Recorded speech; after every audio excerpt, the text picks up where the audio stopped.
मला तरी असं वाटतं की संपूर्ण भारतामध्ये राष्ट्र नाव असलेलं राज्य एकुलतं एक आहे आणि ते आमचं आहे.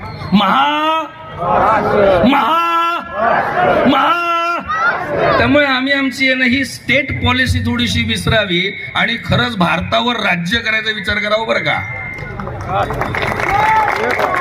आणि म्हणजे लक्षात घ्या, सध्या लग्न न झाल्याचे दिवस चांगले. हनुमान जी का पराक्रम राम से था, 6 पैक से नहीं.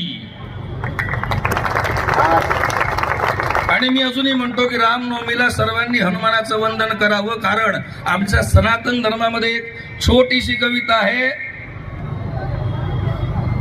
स्वामी से सेवक बड़ो चारो जुग परमान. स्वामी से चारो जुग परमान. स्वामी से सेवक बड़ो चारो जुग परमान. सेतु बांध राम गयो, सेतु बांध राम गयो और कूद गयो हनुमान.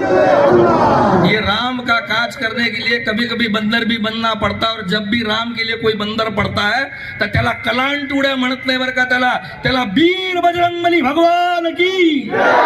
और हमेशा याद रखना, जब भी ये विष्णु भगवान जगत के कल्याण के लिए, आप लोगों के कल्याण के लिए, लोक संस्था के लिए, हमारे पापों को हरण करने के लिए, साधु संतों की रक्षा करने के लिए अवतार लेते हैं, तब प्रत्यक्ष भगवान शंकर शंकराच्या समोर, रायरेश्वराच्या समोरच शपथ घेतात. लक्षात ठेवा बरं का, शंकराचं ध्यान, शंकराची तपस्या हाच रामाचा क्षत्रिय गुण आहे.